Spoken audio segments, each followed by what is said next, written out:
Hello friends, welcome back to my channel. My name is Suhei with Suhei Plans, and it's been a little bit since my last video. Things have just been really crazy at work and with the kids and home, so I am bringing you a Q1 wrap up of my two main planners that I set out to have for 2024. This is my everyday carry, and this is something that I call my main companion.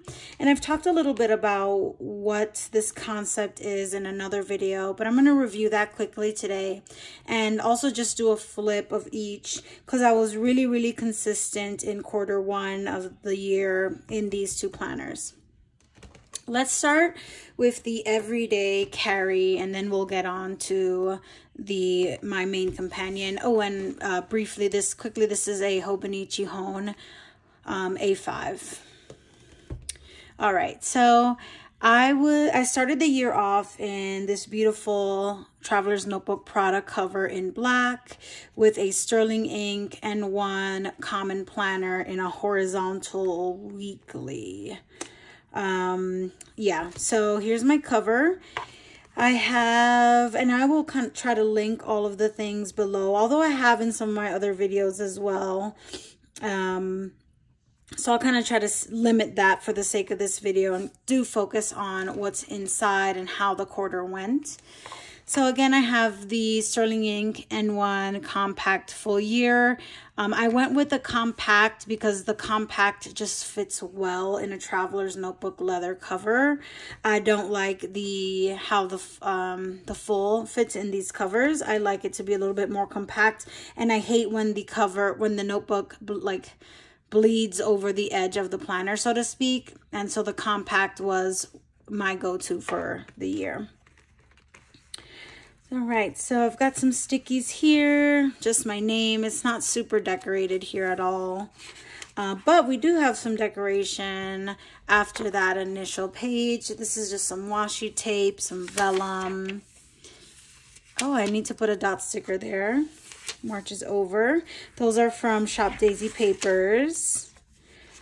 This vellum is from Sterling Ink. And so here I have my word of the year in a 2-page spread. My word of the year is nourish. And what I'm doing is that I'm just adding circles around the word with ways that I've incorporated or tried to live out the word nourish in my year.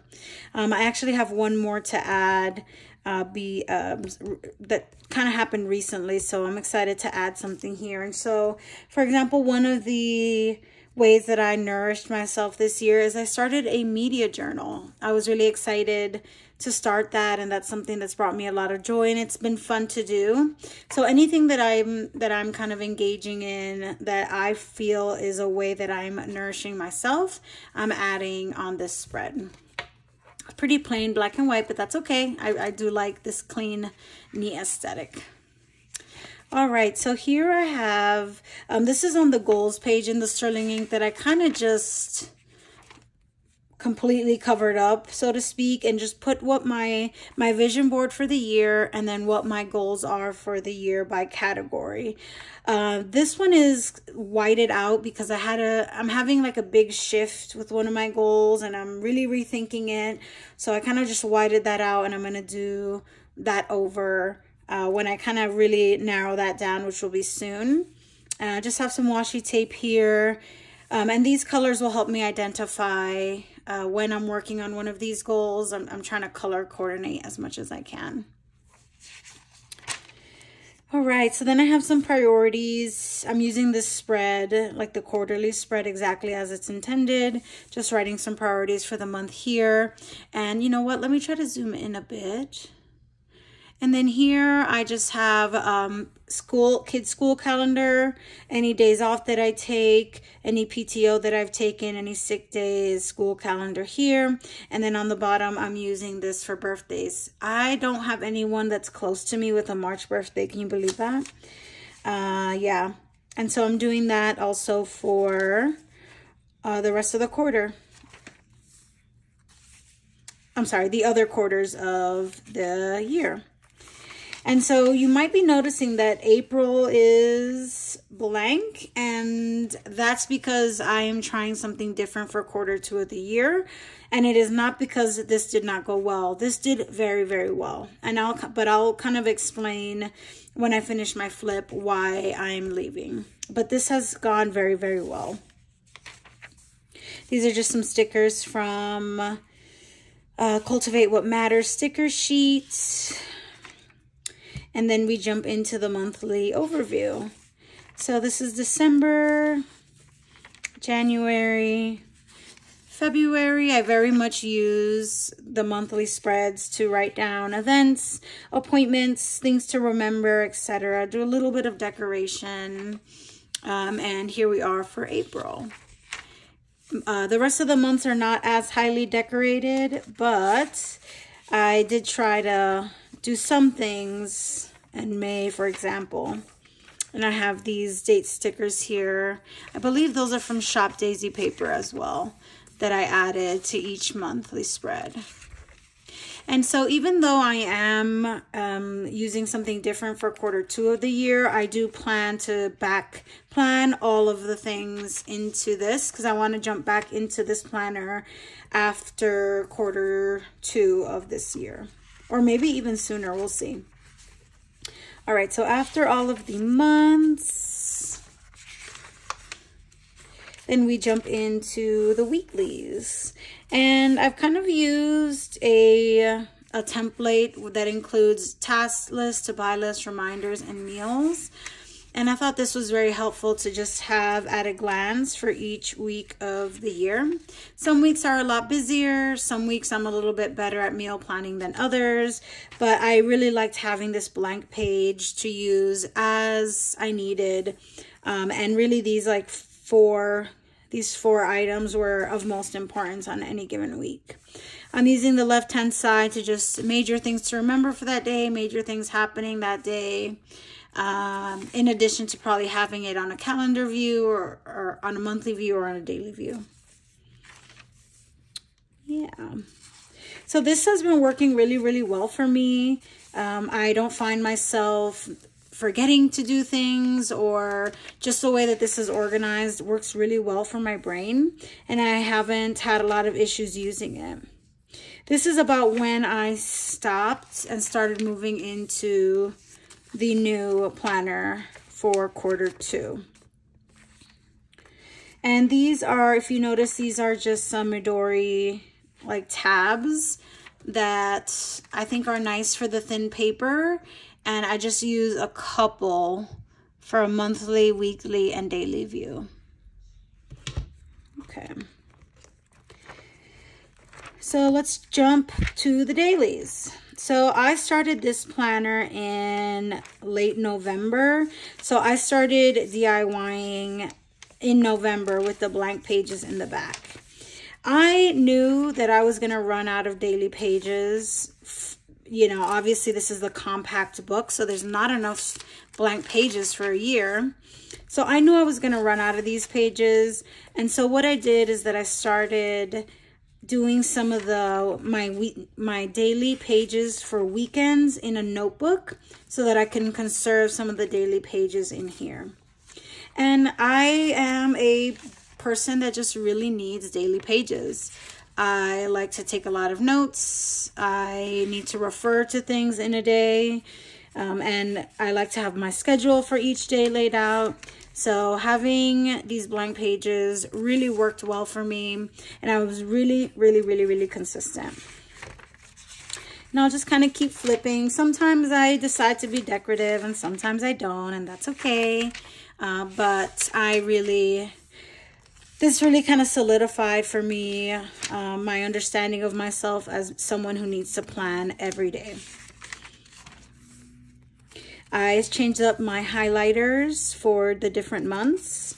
So some months, you know, started with gray in January because it's a kind of gray and dreary month. I went with pink in February for Valentine's Day, and then green for March. And I really liked that because my layout never changed, as you can see. It was always a today, priorities, tasks, and the today included weather and a date sticker by Shop Daisy Papers, notes at the bottom, schedule of my day from 6 to 9 p.m. And it's very consistent this way for every one of my dailies. So really where I could mix it up or, you know, jazz things up a bit is in the highlighter color. And again, this worked really, really well for me. I was very much enjoying it, helping me to keep organized and stay on top of everything. And around late March is when I stop, and you can see I have very little daily pages left. So that gives me a little bit of anxiety. But what I've done is that I purchased some grid inserts to just add them to the back of this notebook for when I do run out of those daily pages.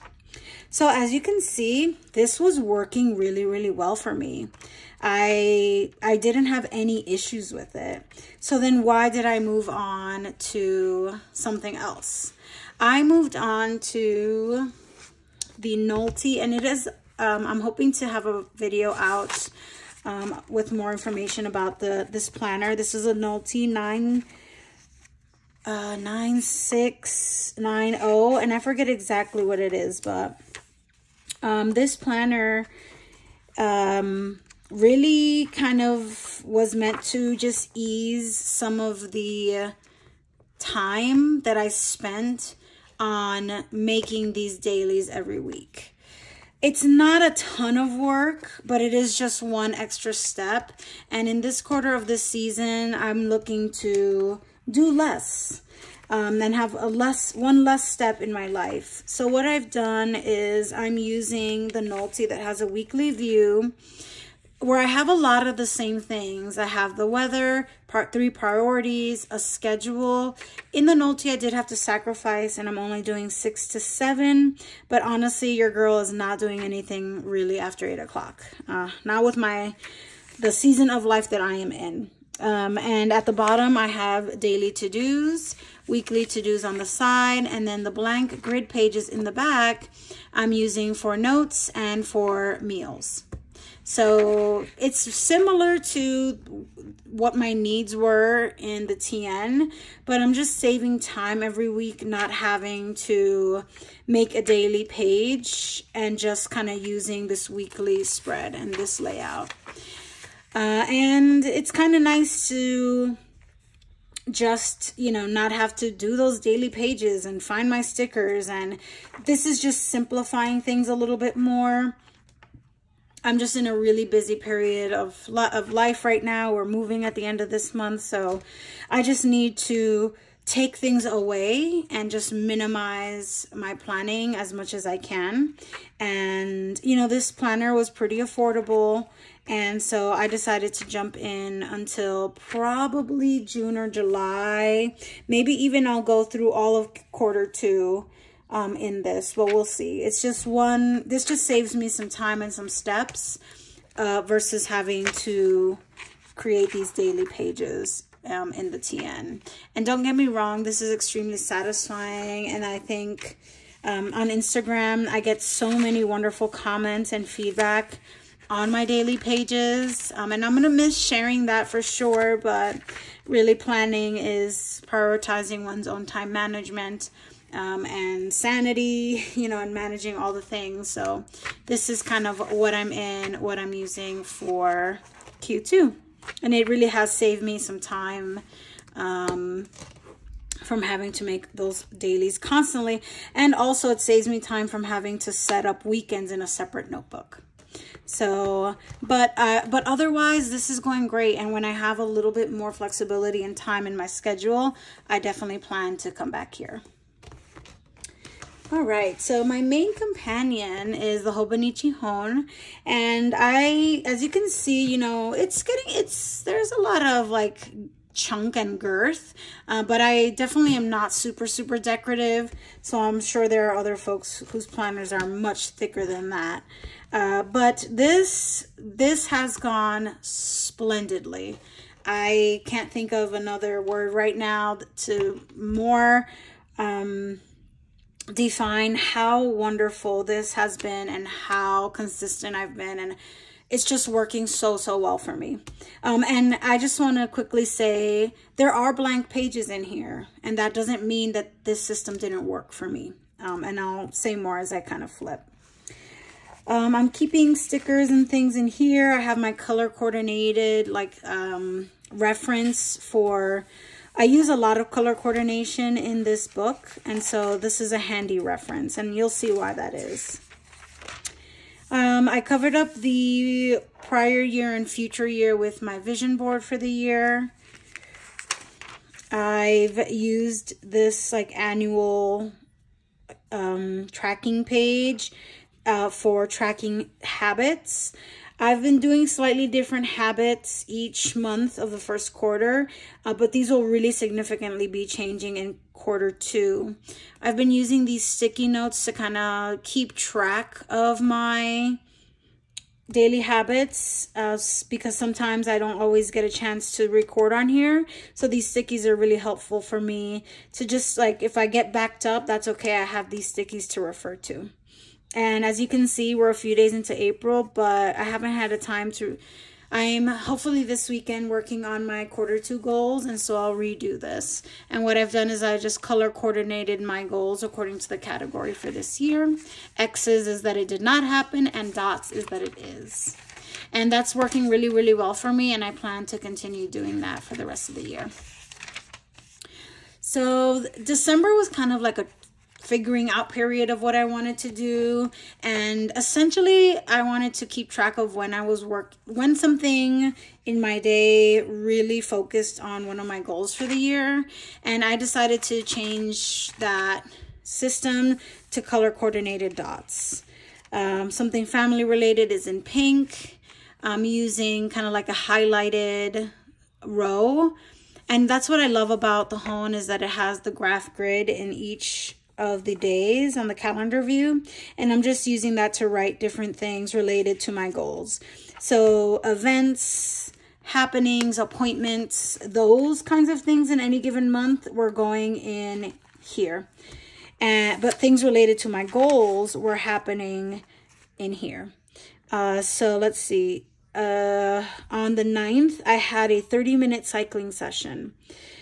That's something related to my health and fitness goals, so that went in here. That's not necessarily something I'm writing down in this planner. And so keeping track of things related to my goals in here was really helpful, and it worked really well. If I spent anything on stationery, I wrote that down here. Let me see if I can get a little bit more light. It's cloudy. Oh, I feel like, there you go. Okay. And so anything related to my goals, when we did takeout, is this the month of crazy takeout? Yes, this is the month where we had a ton of takeout. It was the Super Bowl, we were sick, it was just a lot of takeout, but March was better-ish. But regardless, right, we're all works in progress, and we're not meant to be perfect, but I think that it's good to be realistic with how far you're getting with your goals, and that's really what I'm doing in these spreads. I kind of decorated it according to the theme, give or take. This is February, which was Valentine's. March is spring, so I added some greens. I went with like a blue theme for April, and an orange and yellow theme for May, and I haven't quite gotten to June. So yeah, so that's been nice too. This is probably the most decorative I've been in any planner, and I did quite enjoy this as well. The weeklies I was using as a place to put daily intentions. So the night before I would write a couple of intentions for the next day. And this has also really worked well for me. I think I've had to acknowledge that some days I can do more than others, and that's okay. But I am finding this to be a good use of these pages for me. I also write down some of my weekly goals and track them in here as well. So if you haven't kind of, you know, the gist of this all really is focusing on my goals and constantly thinking about them and working towards achieving them. And that's how I've been using my weeklies. And there are a couple of days, there's a whole long weekend here I didn't write anything, and that's okay. I've still been pretty consistent all in all. And that's working really, really well for me.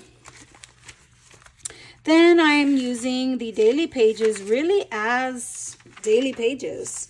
Journaling, writing down my feelings, things I did. I feel like I started the year off very decoratively. This is all January.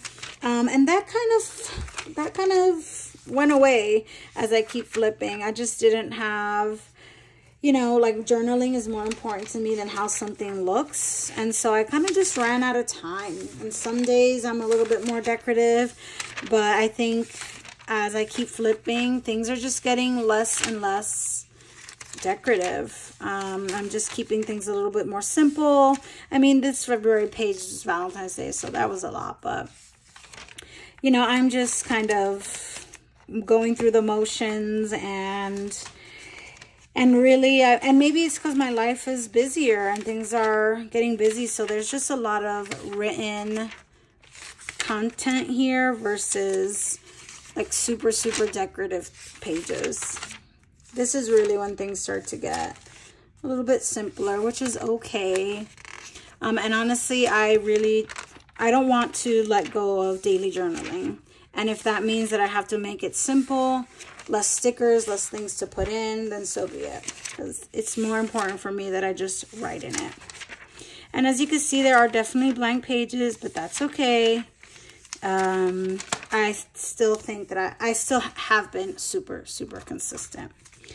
The last thing I want to show you in here is how I'm using my 100. I'm using it to keep track of movies, books, and shows that I've watched this year, and to just write them all out here and look back on them. And I actually have a few things missing that I need to add, which is exciting. But otherwise, I'm not using very much these back pages. And that is my main companion. It's really a place where I am uber laser focused on my goals and tracking those goals. And then it is also just a daily reflection and journal. And I think that those two definitely go hand in hand. So the first quarter of the year was really went really well for my planning. Things went right. I think I took a lot of thought in how I wanted to plan for the new year, and all of that thought really paid off because I was super consistent. I used these planners exactly as I intended. You know, the fact that I'm in the Nolte now instead of the A5, I don't believe that to be a failure. It is just me slightly adjusting my process so that I can make it work with the current stage of life that I'm in. And I do, again, plan to back plan in this planner so that when I do jump back in and life gets a little less stressful, that I can go back, because I find a tremendous amount of joy in setting up these daily pages. But I just don't have the time right now, and so we'll be in the Nolte for a little while. But again, I believe that this was a total success, and I'm really excited by how much consistency, because last year I think I was switching planners every 2 months. So this is really exciting, and I'm really happy to be continuing and holding on strong in these two. How is your 2024 planning going? Did the first quarter of the year kind of turn out as you had anticipated? I'd love to kind of chat more in the comments. Thanks so much for watching, and I'll see you folks in the next one. Thank you. Have a good one.